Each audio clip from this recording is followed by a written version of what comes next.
Hello everyone, welcome back to my YouTube channel. আজকের ভিডিওটা হচ্ছে 2026-এ যারা এএনএম জিএনএম এন্ট্রান্স এক্সাম দেবে তাদের জন্য। তোমরা অনেকজন বোন আমাকে কমেন্ট করেছো যে কিভাবে পড়লে এএনএম জিএনএমটা ক্র্যাক করা যাবে।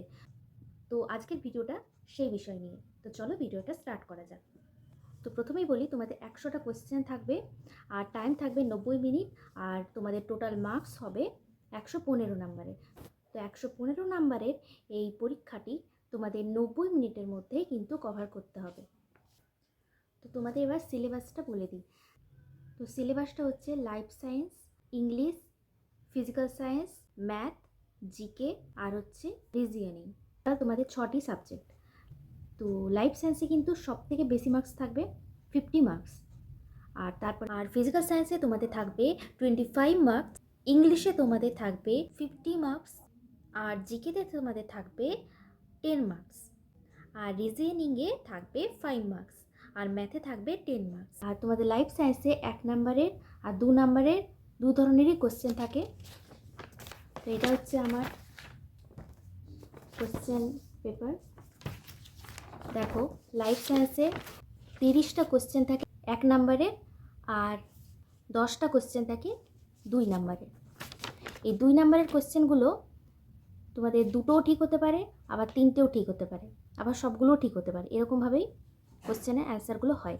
আর 1 নাম্বারের কোশ্চেন তো একটাই ঠিক হয়।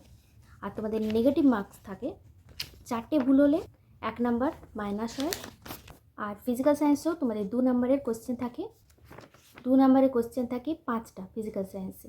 তো বায়োলজিতে টোটাল মার্কস হচ্ছে 50 নাম্বার। তো তোমাদের মেন ফোকাস হচ্ছে বায়োলজি কিন্তু ক্লাস 9-10-এর বইগুলো যেগুলো আমি পড়েছি এখানে দিয়ে দিচ্ছি। আর ফিজিক্যাল সায়েন্স আর লাইফ সায়েন্সে ক্লাস 9-10-এর বই কিন্তু খুব ভালোভাবে পড়বে।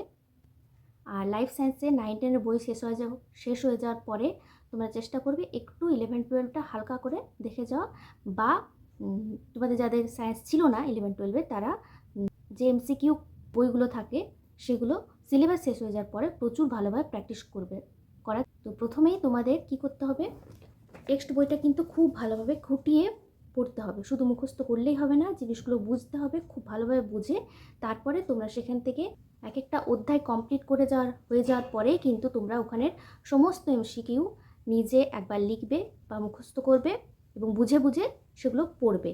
আর তারপরে সমস্ত এমসিকিউ তোমার কভার হয়ে গেল, তারপরে তুমি ইউটিউব থেকে সার্চ করবে, ইউটিউবে প্রচুর এমসিকিউ থাকে, সেগুলো কভার করবে। তারপরে নেক্সট অধ্যায়ে যাবে, নেক্সট অধ্যায় ওরকম সেম। এভাবে পুরো টেক্সট বইটা কমপ্লিট হয়ে যাওয়ার পরে তোমরা মক টেস্ট দেবে। মক টেস্ট হচ্ছে লাস্ট 3 মাস দেবে। তো লাইফ সায়েন্সে কীভাবে পড়বে বললাম, যে ক্লাস 9-10 আর যাদের সায়েন্স ছিল তারা 11-12টাও দেখে যাবে একটু, আর যাদের ছিল না তারা যে বইগুলো কিনবে এক্সট্রা এমসিকিউর জন্যে, আমি যেগুলো কিনেছিলাম এখানে দিয়ে দিচ্ছি। আমি কিনেছিলাম তপতি পাবলিকেশনের আর এক্সাম অ্যালবামের বইটা, ওটা মক টেস্টের জন্য। আর তপতি পাবলিকেশনে প্রচুর এমসিকিউ আছে, সবগুলো সলভ করবে পুরো সিলেবাস শেষ হয়ে যাওয়ার পরে। তোমরা কিন্তু লাইফ সায়েন্সটা সবথেকে ভালোভাবে পড়বে, ওটা পড়তে পারলে তোমাদের কিন্তু এই এক্সাম ক্র্যাক করাটা ভীষণ সহজ হয়ে যাবে। তো লাইফ সায়েন্স হয়ে গেল। এরপর ফিজিক্যাল সায়েন্সেও তোমরা 9 আর 10-এর বইগুলো খুঁটিয়ে পড়বে। তারপরে যেমন বললাম এমসিকিউ সলভ করবে, যত এমসিকিউ আছে সব সলভ করবে ইউটিউব সার্চ করে, তারপরে বই থেকে এভাবে। তারপরে হচ্ছে ইংলিশটা হচ্ছে প্র্যাকটিস, গ্রামার, ভোকাবুলারি এগুলো তো পড়বে। তাছাড়া যে প্র্যাকটিসের বই এমসিকিউ বইগুলো বললাম ওগুলো প্রতিদিন একটু একটু করে প্র্যাকটিস করবে ইংলিশের জন্য। আর তারপর জিকে প্রিভিয়াস ইয়ার এই সকল মিলিয়ে আর যে কোশ্চেন অ্যান্সারগুলো বইগুলো আছে সেইভাবে পড়লেই জিকেটা পারা যাবে, জিকে সহজই থাকে। আর রিজনিংটাও এরকম 5 মার্কসে থাকে, 5 মার্কসই তোমরা পেয়ে যাবে কারণ খুবই সহজ থাকে। আর প্রিভিয়াস ইয়ার পড়লে রিজনিংটা খুব সহজেই কিন্তু তোমরা কভার করতে পারবে।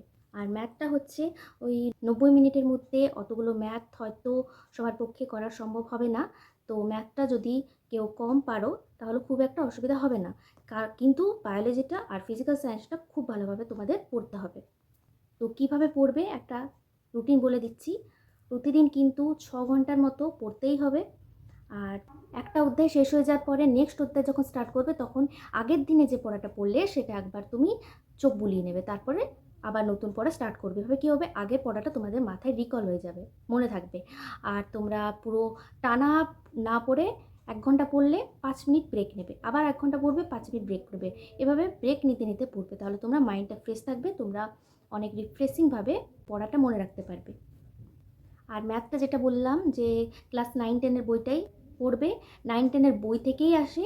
তো আমাদের বেলায় কিন্তু লাইফ সায়েন্স থেকে 9-10-এর থেকে তো কোশ্চেন এসেই ছিল, কিন্তু 11-12 থেকে অনেক কোশ্চেন এসেছিলো। তোমরা যদি চাও তাহলে কোশ্চেন পেপারটা আমি ইউটিউবে শেয়ার করে দিতে পারি।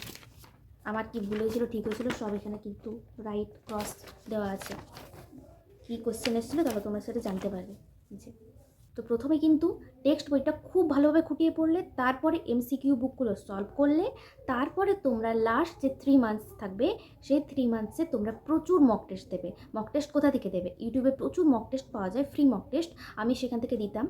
অনেক ভালো ভালো ইউটিউব চ্যানেল আছে যেখানে কিন্তু ফ্রি মক টেস্ট তারা প্রোভাইড করে। তো সেই মক টেস্টগুলো তোমরা দিতে থাকবে, এবং মক টেস্টগুলো দিলে তোমাদের কিন্তু কনফিডেন্স আসবে, আর তোমরা টাইম ম্যানেজমেন্ট করার জিনিসটা ওই মক টেস্ট থেকেই বুঝবে। আর যারা কোচিং নিচ্ছ তারা তো কোচিংয়ে পড়বেই, তার সাথে আমি যেমনভাবে বললাম অমনিভাবে পড়বে। আর যারা কোচিং নেবে না তারা আমি যেভাবে বললাম ওইভাবে খুব ভালোভাবে পড়ো, তার সাথে ইউটিউবে যেভাবে বললাম এমসিকিউ অনেক পাওয়া যায়, এগুলো দেখবে। আর যে সাবজেক্টের কোনো জিনিসটা বুঝতে পারছো না সেই জিনিসটা আগে ইউটিউবে যে সার্চ করে ক্লিয়ার করে নেবে, তারপরে মুখস্থ করবে জিনিসটা। প্রথমে জিনিসটা আগে ক্লিয়ার করে নেবে। আর একজন কোশ্চেন করেছো যে আমার সায়েন্স ছিল না আর্টস ছিল, তো আমার বায়োসায়েন্স ছিল, তার জন্য বায়োলজিটা আমি বরাবরই পড়ে এসেছি। তো যাদের সায়েন্স নেই তাদের কোনো ভয় পাওয়ার প্রয়োজন নেই, তোমরা যেভাবে বললাম ওইভাবে পড়বে। আর যারা পিওর জেনারেল আছো, যাদের ইডাব্লিউএস বা সিডি বা অন্য কিছু নেই, তাদের কোনো ভয় পাওয়ার প্রয়োজন নেই। তো আমি হলাম জেনারেল, তো আমি যখন পেয়েছি তখন তোমরা অবশ্যই পাবে। আচ্ছা, আমি একটা তোমাদের টার্গেট নাম্বার দিয়ে দিচ্ছি যে এই নাম্বারের মধ্যে রাখলে তোমরা কিন্তু একটা ভালো কলেজ পেয়ে যাবে। দেখো, বায়োলজি 50 নাম্বারের থাকে, তোমরা ওখান থেকে 40 মার্কস কিন্তু আরামে তুলে নিতে পারবে যদি তোমরা বায়োলজির টেক্সট বইটা ভালোভাবে পড়ো। এবং প্রিভিয়াস ইয়ার অবশ্যই করবে, কারণ প্রিভিয়াস ইয়ার থেকে প্রচুর কোশ্চেন কমন আসে। আর হচ্ছে ফিজিক্যাল সায়েন্স, ওটা হচ্ছে 25 নাম্বারের, ওখান থেকে তোমরা চেষ্টা করবে 15 নাম্বার তোলাও। ওটাও কিন্তু টেক্সট বইটা ভীষণ ভালোভাবে পড়বে এবং কনসেপ্টগুলো ক্লিয়ার করার চেষ্টা করবে, মুখস্থ নয়। ইংলিশ হচ্ছে 15 নাম্বার, তো ইংলিশটাও ভালোভাবে প্রতিদিন একটু একটু করে প্র্যাকটিস করলে তাহলে তোমরা সেখান থেকে 10 মার্কস তোমরা আরামে তুলে নিতে পারবে। এরপর হচ্ছে জিকে 10 মার্কস। জিকে কিন্তু খুব সহজ আসে, কোনো কঠিন আসে না। নর্মাল যে জিকেগুলো থাকে সেগুলো পড়বে। আর যে এমসিকিউ বুকগুলো বললাম ওখান থেকে অনেক কোশ্চেন তোমরা কমন পাবে।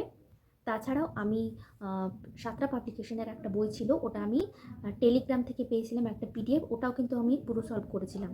তাহলে আমি টোটাল বাইরের বুকস বলতে পারো 3টে বুকস কমপ্লিট করেছিলাম। এই তপতি পাবলিকেশনটা, এটা, আর একটা হচ্ছে ওই সাতরা পাবলিকেশনের যে পিডিএফটা ওটা। আর তোমরা টেলিগ্রামটা যদি কারো থাকে তাহলে কিন্তু তোমাদের অনেক প্রফিট হবে, কারণ টেলিগ্রামে অনেক এনএম জিএনএমের গ্রুপ আছে। সেই গ্রুপগুলো জয়েন করলে তোমরা কিন্তু রেগুলার ওখানে দেখবে ছোটো ছোটো কোশ্চেন অ্যান্সারের একটা কুইজ হয়, এভাবে তোমরা অনেকটা প্র্যাকটিসের মধ্যে থাকবে। আর তাছাড়া অনেক পিডিএফও পাওয়া যায় জিকে থেকে, জেনারেল জিকের বা ইংলিশের, এভাবে অনেক পিডিএফ কিন্তু ওখানে প্রোভাইড করা যায়। তাই টেলিগ্রামটা কিন্তু ডাউনলোড করলে তোমাদের প্রফিটই হবে। তাছাড়া অনেক মক টেস্টও কিন্তু ওই টেলিগ্রামে পাওয়া যায়। জিআই বা রিজনিং যেটা, ওটা কিন্তু তোমরা কীভাবে পড়বে, ওটা তোমরা প্রিভিয়াস ইয়ার থেকে পড়বে, ওটা কিন্তু অনেক সহজ আসে, তোমরা প্রিভিয়াস ইয়ার দেখলেই বুঝতে পারবে। ম্যাথ তো 9-10-এর বইটা প্র্যাকটিস করবে, যে আমাদের স্কুলের বইটা থাকবে সেটা। তো আমি যেভাবে বললাম সেভাবে মন দিয়ে পড়াশোনা করো, তোমাদের আশা করছি পরীক্ষা খুব ভালো হবে। আরও কিছু জানার থাকলে তোমরা আমাকে জিজ্ঞাসা করতে পারো। আর ভিডিওটা ভালো লাগলে কিন্তু তোমরা লাইক করবে আর জানাবে কেমন লাগলো ভিডিওটা, তাহলে আমি আরও ইন্টারেস্টিং ভিডিও তোমাদেরকে দিতে পারবো। আর চ্যানেলটিকে সাবস্ক্রাইব করতে কিন্তু একদম ভুলো না। আর আমার কোশ্চেন পেপারটা যদি তোমরা জানতে চাও তাহলে কমেন্ট করো, আমি এটা দিয়ে দেবো নেক্সট ভিডিওতে। তো টাটা, ভিডিওটা এখানে শেষ করি।